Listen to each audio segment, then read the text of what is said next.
ദൈവത്തിൻ്റെ അതിപരിശുദ്ധമായ നാമം വാഴ്ത്തപ്പെടുമാറാകട്ടെ. വീണ്ടും ഈ നല്ല ദിവസം ഞങ്ങളോടൊപ്പമായിരിക്കാൻ സർവശക്തനായ ദൈവം ഇടയാക്കിയ വലിയ കൃപകളെ ഓർത്ത് ദൈവത്തെ സ്തുതിക്കുന്നു. ഒരു ചെറിയ ചിന്ത നിങ്ങളുമായി പങ്കുവെക്കാൻ ഞാൻ ആഗ്രഹിക്കുന്നു. ഇന്ന് പലപ്പോഴും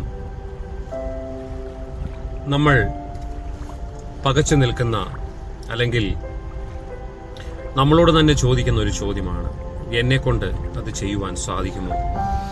എന്നെക്കൊണ്ട് ആ കാര്യം ചെയ്യാൻ സാധിക്കുമോ?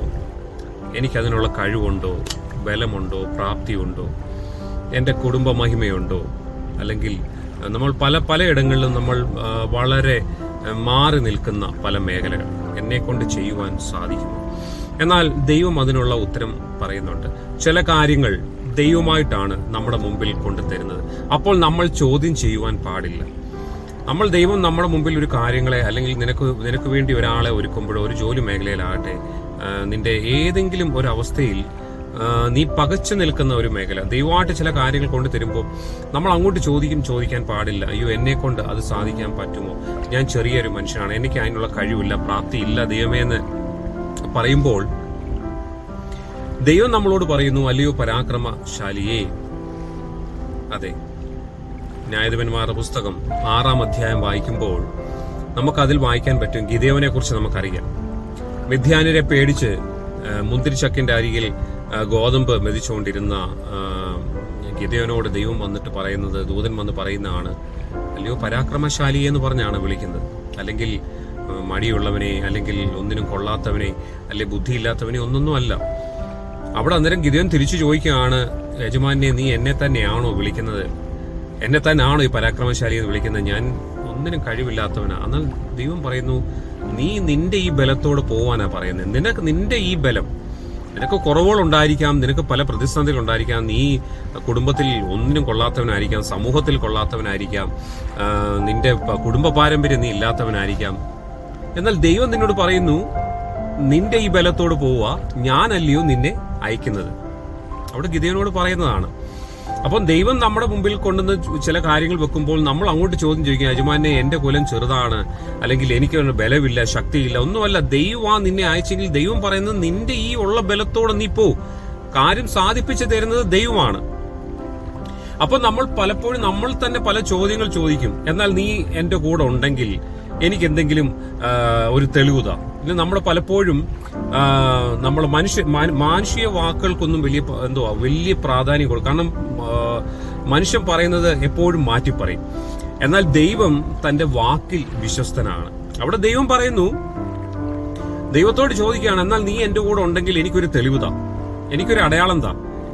നമ്മൾ പലപ്പോഴും ചോദിക്കും, ഓക്കെ, നീ എനിക്കത് ചെയ്തു തരുമെന്നുള്ളതിന് എനിക്കെന്താ ഉറപ്പ്? നീ ആ കാര്യം ചെയ്തു തരും, അല്ലെങ്കിൽ എനിക്ക് ആ ജോലി മേടിച്ചു തരും, അല്ലെങ്കിൽ എനിക്ക് ആ ബിസിനസ് പിടിച്ചു തരും, അല്ലെങ്കിൽ നീ ഇന്ന് ഇവിടെ വരും എന്നുള്ളതിന് എന്താണ് എനിക്ക് ഉറപ്പെന്ന് നമ്മൾ മനുഷ്യരോട് ചോദിക്കും. മനുഷ്യൻ പല വാക്കുകളൊക്കെ മാറ്റി പറയും.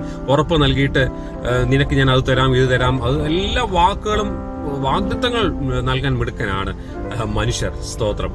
എന്നാൽ ദൈവം തന്റെ വാഗ്ദത്തങ്ങൾ, തന്റെ വാക്കുകളൊക്കെയും പറഞ്ഞിട്ടുണ്ടെങ്കിൽ അവൻ അത് സാധിപ്പിച്ചു തരും. ഇവിടെ ഗിദെയോൻ പറയുന്നു, നീ എന്റെ ഈ മിദ്യാന്യരെ ഒക്കെ എന്റെ കയ്യാൽ പൊടിക്കുമെങ്കിൽ നീ എനിക്കൊരു അടയാളം താ. അപ്പം ഗിദെയോൻ തന്നെ ചോദിക്കും, ഞാൻ രോമമുള്ള ഒരാട്ടിൻതോല് എന്ന് വിരിച്ചിടാം, ആ ആട്ടിൻതോലിൽ മാത്രം മഞ്ഞുതുള്ളിയും ചുറ്റുമുള്ള നിലമൊക്കെയും ഉണങ്ങിയിരിക്കുവാൻ പറഞ്ഞു. അപ്പം ദൈവത്തോട് ചോദിക്കും, ദൈവം പറയുവാണ്, ഓക്കെ, അവിടെ ഒരു മറുചോദ്യം ഒന്നുമില്ല, നീ പറയുന്ന പോലെ തന്നെ ഞാൻ നിനക്ക് ചെയ്തു തരാം. ഒന്ന് ആലോചിച്ച് ചോദിക്കും, എത്ര സ്നേഹമാണ് ദൈവത്തിന് നമ്മളോടുള്ളത്. മനുഷ്യരോട് ചോദിച്ചു കഴിഞ്ഞാൽ, ചില മനുഷ്യരോട് നമ്മൾ തിരിച്ചു ചോദിച്ചു കഴിഞ്ഞാൽ അവർക്ക് ഇഷ്ടപ്പെടത്തില്ല. നിനക്ക് എന്നെ അത്ര വിശ്വാസമില്ലാഞ്ഞിട്ടാണോ നീ ചോദിക്കുന്നു പറഞ്ഞ് ആ കാരണം കൊണ്ട് അവര് നമ്മളെ തള്ളിപ്പറയും. എന്നാൽ നിന്റെ ആഗ്രഹം എന്താണോ അത് സാധിപ്പിച്ചു തരും. അവിടെ ഗിദെയോൻ ഒരു രോമമുള്ള ഒരു ആട്ടിൻതോൽ വിരിച്ചിട്ടു. രാവിലെ എഴുന്നേറ്റ് ഗിദെയോൻ വന്നപ്പോൾ ആ ഒരു കിണ്ടിയും കൊണ്ടാണ് വന്ന്, ആ പിഴിഞ്ഞു, ആ കിണ്ടി നിറച്ച് വെള്ളം, അതിലൊരു തുള്ളി വെള്ളം പോലും താഴെ പോകാതെ, ആ എത്രയാണോ ആ തോലിലിരുന്ന് ആ വെള്ളത്തിനനുസരിച്ചുള്ള ആ കിണ്ടിയിൽ ആ വെള്ളം നിറഞ്ഞു. എന്റെ പ്രിയപ്പെട്ടവരെ, ദൈവം അവിടെ ചോദിച്ചില്ല ഗിദെയോൻ രാവിലെ കിണ്ടിയുമായ വരുന്നേ വെള്ളം ഒന്നും ഗിദെയോൻ അവിടെ പറഞ്ഞില്ല. എന്നാൽ നിന്റെ ഹൃദയത്തിലെ ആഗ്രഹങ്ങൾ, നീ എന്ത് ഉദ്ദേശത്തോടാ എന്റെ അടുത്ത് വരുന്നെന്നുള്ളത് ദൈവം മുൻകൂട്ടി കണ്ട് ആ നിന്റെ ഹൃദയത്തിലെ ആഗ്രഹപ്രകാരം ഒരു തുള്ളി വെള്ളം പോലും ആ നിലത്ത് വീഴാതെ നിന്റെ ഹൃദയത്തിന്റെ ആഗ്രഹം അനുസരിച്ച് ആ കിണ്ടി കിണ്ണങ്ങളുടെ, അതെ, നിന്റെ വീട്ടിലെ നിന്റെ ഹൃദയത്തിലെ കിണ്ടി കിണ്ണങ്ങളുടെ നിന്റെ അളവിനെ അനുസരിച്ച് തരുവാൻ എന്റെ ദൈവം ശക്തനാണ്. ഈ പകൽക്കാലം എനിക്ക് നിങ്ങളോട് പറയുവാനുള്ളത്, അതെ, ഗിദെയോൻ വന്നു, ആ തോൽ പിഴിഞ്ഞു, ഒരു തുള്ളി പോലും പോകാതെ കാവലിരുന്ന ഒരു ദൈവമുണ്ട്. രാത്രി മുഴുവനും ആ മഞ്ഞുതുള്ളി നിലത്ത് വീഴാതെ നിനക്ക് വേണ്ടി കാവലിരുന്ന ഒരു ദൈവം. ഇത്ര സ്നേഹിക്കുന്ന ഒരാൾ ആരുണ്ട്? ഇന്ന് നമ്മുടെ ജീവിതത്തിൽ, നമ്മൾ ദൈനംദിന ജീവിതത്തിൽ നമ്മൾ പലപ്പോഴും മാനുഷികമായി മനുഷ്യരെ സ്നേഹിക്കാൻ പോകുന്നതുകൊണ്ടാണ് നമുക്ക് തെറ്റുകൾ പറ്റുന്നത്. എന്നാൽ ദൈവത്തെ നീ ഒന്ന് സ്നേഹിച്ചു നോക്കി. നിന്റെ ബലം മതി, നിന്റെ ഈ ബലം മതി, നിന്റെ ഈ കഴിവോ മിടുക്കോ ഇത്രയൊക്കെ മതി. അത് കഴിഞ്ഞിട്ടും തീർന്നില്ല. ഗിദെയോൻ പറയുകയാണ് ഓക്കെ. എന്നിട്ട് വീണ്ടും ചോദിക്കുന്നു, ദൈവമേ കോപിക്കല്ലേ, ഞാൻ ഒരു പരീക്ഷയുടെ തോൽ കൊണ്ട് ഞാൻ ചോദിച്ചോട്ടെ. ഇപ്പോൾ എന്റെ ഈ തോൽ നിറഞ്ഞു, ചുറ്റുമുള്ള നിലമൊക്കെയും ഉണങ്ങി. എന്നാൽ ഇനിയും വേണ്ടത് ഈ നിലമൊക്കെയും ഒന്ന് നനഞ്ഞിരിക്കണം, എന്റെ തോൽ മാത്രം ഉണങ്ങിയിരിക്കണം. സ്തോത്രം. ഇതൊക്കെ ഇതിനകത്തൊരു വലിയ ഒരു നമ്മളോട് സംസാരിക്കുന്ന ഒരു ദൂതുണ്ട് പ്രിയപ്പെട്ടവരെ. അതെ, ഈ നിലമൊക്കെയും അതുപോലെ തന്നെ സാധിപ്പിച്ചു കൊടുത്തു. ആ തോൽ ഉണങ്ങിയിരുന്നു, നിലമൊക്കെയും മഞ്ഞുതുള്ളികളാൽ നനഞ്ഞിരുന്നു. പരിശുദ്ധാത്മാവിന്റെ ഹല്ലേലൂയ വലിയൊരു ദൈവപ്രവൃത്തി അവിടെ ചെയ്ത് കാണിച്ചു ദൈവം ഗിദെയോന്റെ അടുത്ത്.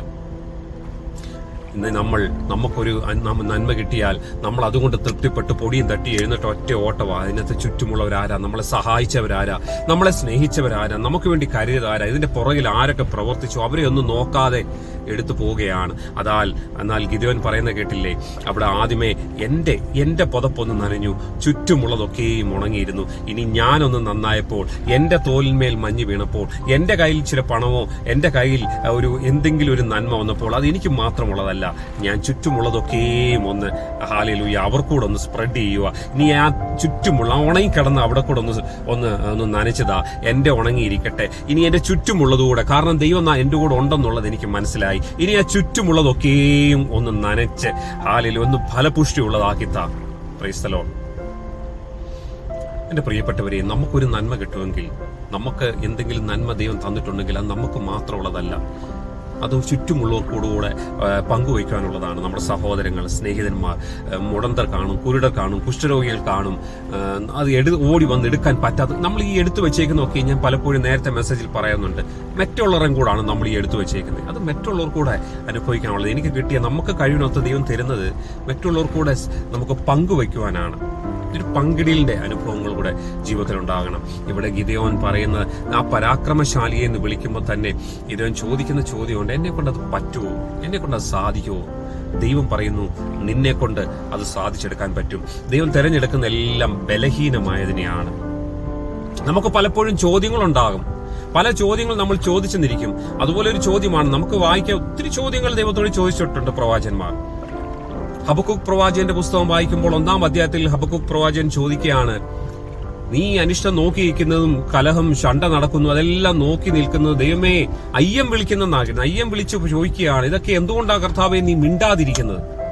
നീ ഇതൊക്കെ കണ്ടിട്ടും എന്താ ഈ അനീതിയും ഇത് അക്രമവും ഞങ്ങളുടെ ഈ പ്രയാസവും ഞരക്കങ്ങളും ഈ ദുഃഖങ്ങളും ഈ ഭാരങ്ങളും കടഭാരങ്ങളും ഞങ്ങളുടെ ഇല്ലായ്മയും പട്ടിണിയും പ്രാരാബ്ദവും രോഗങ്ങളും ഒക്കെ കണ്ടിട്ട് നീ എന്തേ കർത്താവേ മിണ്ടാതിരിക്കുന്നെന്നുള്ളൊരു ചോദ്യം ചോദിക്കുമ്പോൾ 2-ാമത്തെ അധ്യായത്തിലോട്ട് വരുമ്പോൾ അതിനുള്ള യഹോവ ഹബക്കൂക്കിന് ഉത്തരം അരുളിയതെന്തെന്നാൽ, 1-ാം അധ്യായത്തിൽ മിണ്ടാതിരിക്കുന്ന ദൈവം 2-ാം അധ്യായത്തിലോട്ട് വരുമ്പോൾ അതിനുള്ള ഉത്തരവും കൊടുക്കുന്നുണ്ട്. നിനക്ക് മിണ്ടാതിരിക്കുന്ന ഒരു 1-ാം അധ്യായം ഉണ്ടെങ്കിൽ, എന്നാൽ ദൈവം സംസാരിക്കുന്ന ഒരു 2-ാം അധ്യായം നിന്റെ ജീവിതത്തിൽ ദൈവം ചെയ്തെടുക്കും. അത് ഉറപ്പായും ദൈവം പ്രവർത്തിക്കും. സ്തോത്രം. അതുകൊണ്ട് നമ്മൾ ചോദിക്കുമ്പോൾ, ദൈവം എന്തെങ്കിലും നമ്മുടെ മുമ്പിൽ തരുമ്പോൾ നമ്മൾ ചോദ്യം ഒന്നും ചോദിക്കണ്ട. ഇനി ചോദിച്ചാലും ദൈവം നിനക്ക് നിന്റെ ഏത് ആഗ്രഹങ്ങളെ സാധിപ്പിച്ചു തരും. നിന്റെ സമൃദ്ധിയിൽ, നിന്റെ ചെറുതല്ല, അവൻ സമൃദ്ധിക്കൊത്തവണ്ണം.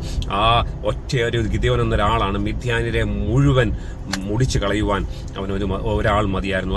അതെ, നിന്റെ കയ്യിൽ ഒന്നും വേണ്ട. അതുപോലെ ഒരു പച്ച താടിയൽ മതി, ഒരു കഴുതയുടെ പച്ച താടിയലും കൊണ്ട് തകർത്തെറിഞ്ഞ സംഭവങ്ങളുണ്ട്. അതെ, നമ്മൾ പലപ്പോഴും നമ്മുടെ ജീവിതത്തിൽ ചോദിക്കും, എന്റെ മുമ്പിൽ എന്തുകൊണ്ടാണ് ഈ പ്രശ്നങ്ങൾ, ഈ പ്രതിസന്ധികൾ, ഈ കരടിയും ഈ സിംഹവും ഈ അണലി ഇതെല്ലാം എന്റെ നേർക്ക് എന്തുകൊണ്ടാ കർത്താവേ, എന്റെ നേർക്ക് മാത്രം അലറിക്കൊണ്ട് വരുന്നത്? എന്നാൽ ദൈവം പറയുന്നു, ഇതെല്ലാം ദൈവ പ്രവൃത്തിക്ക് വേണ്ടിയാണ്. ഞാൻ നിന്റെ ദൈവമാണെന്ന് നിന്നെ ഒന്ന് കാണിച്ചു തരാൻ വേണ്ടിയാണ് നിനക്കെതിരെയുള്ള ഈ പ്രശ്നങ്ങൾ, ഈ കരടിയും സിംഹവും, ഈ കയ്യിൽ കയറി അണലി ചുറ്റലും, ഈ പ്രതിസന്ധികളും പ്രശ്നങ്ങളും, ഈ പട്ടിണിയും പ്രാരാബ്ദവും ഒക്കെയും മാറും. നീ ദൈവത്തെ വിളിക്കുന്ന ഒരു പൈതലാണെങ്കിൽ ഉറപ്പായിട്ടും നിന്റെ അവസ്ഥയ്ക്ക് മാറ്റം വരുത്തുവാൻ എന്റെ ദൈവത്തിന് കഴിയും. അതുകൊണ്ട് എന്നെ കേട്ടുകൊണ്ടിരിക്കുന്ന എന്റെ പ്രിയ സഹോദര സഹോദരി, നീ ഏത് പ്രതിസന്ധിയിൽ നിൽക്കുന്ന ഒരു വ്യക്തിയാണേലും നിന്നെ സഹായിപ്പാൻ യഹോവ നിന്റെ പക്ഷത്തുണ്ട്. മനുഷ്യർ മാറിയേക്കാം, മനുഷ്യൻ തന്റെ വാക്ക് മാറിയേക്കാം, ചില കാര്യങ്ങൾ കണ്ടിട്ട് മനുഷ്യൻ മിണ്ടാതിരുന്നേക്കാം, ചിലത് കണ്ടില്ലെന്ന് നടിച്ചേക്കാം, ചില പ്രശ്നങ്ങൾ ഇടപെട്ടാൽ അയ്യോ ഞാനും കൂടെ ഇവനോട് ഇറങ്ങി തിരിച്ചാൽ ഞാനും ഇതിനകത്തായിപ്പോവും, ഞാനും ഈ പ്രശ്നങ്ങളിൽ ഹാലേലൂയ എനിക്കെതിരെയും അത് ഉണ്ടാവുമെന്ന് വിചാരിച്ച് മാറി നിൽക്കുന്നുണ്ട്. എന്നാൽ നിന്റെ പ്രശ്നങ്ങളെ അറിഞ്ഞ്, ഏത് നാറ്റം വെച്ച വിഷയമാണേലും നിന്റെ പ്രശ്നങ്ങളെ അറിഞ്ഞ് നിന്നെ സഹായിപ്പാൻ ഒരുവനെയെന്നുള്ളൂ, അത് ദൈവമാണ്. അതെ, ഹല്ലേലൂയ, ഇത് നമ്മുടെ സാക്ഷാൽ ദൈവപുത്രനാണ്. യേശു ക്രിസ്തു മുഖാന്തരമാണ് നമുക്ക് രക്ഷ വന്നിരിക്കുന്നത്. ഇനി പകൽക്കാലം എന്നെ കേട്ടുകൊണ്ടിരിക്കുന്ന നിങ്ങൾക്ക് ഏത് മേഖലയിലാട്ടെ, നിങ്ങളുടെ ജോലി മേഖലയിലാട്ടെ, സാമ്പത്തികമാകട്ടെ, നിങ്ങളുടെ രോഗങ്ങളാണോ, നിങ്ങൾ ക്ഷീണിച്ചിരിക്കുവാണോ, ഏത് ദുഃഖങ്ങൾ എന്തും പരിഹരിച്ചു തരുന്ന ഒരു ദൈവമുണ്ട്. ദൈവം നിങ്ങളെ വിളിക്കുന്നു, അല്ലയോ പരാക്രമശാലിയെ, ഞാനല്ലയോ നിന്നെ അയക്കുന്നത്? നിന്റെ ഈ ബലത്തോടെ, നിന്റെ ഈ ബുദ്ധിയോടെ, നിന്റെ ഈ ശക്തിയോടെ, നിന്റെ ഈ കഴിവിനൊത്തോണം നീ മുമ്പോട്ട് പോകും. എവിടെയാണേലും ഞാൻ നിന്നോടുണ്ടെങ്കിൽ നീ ഒന്നാമനായിരിക്കും. നിന്റെ ഭവനത്തിൽ, നിന്റെ സഹോദരങ്ങൾക്കിടയിൽ, സുഹൃത്തുക്കൾക്കിടയിൽ, നിന്റെ സഭയിൽ, നിന്റെ സമൂഹത്തിൽ, നീ എവിടെ ചെന്നാലും, നീ അല്പം നിന്ന സഹിക്കേണ്ട വന്നാലും നീ ഒന്നാമനായി എത്തും. കാരണം യഹോവയാണ് എന്നെ അയച്ചത്. Price the Lord. ഈ പകൽക്കാലം ദൈവം നിങ്ങളെ അനുഗ്രഹിക്കുമാറാകട്ടെ.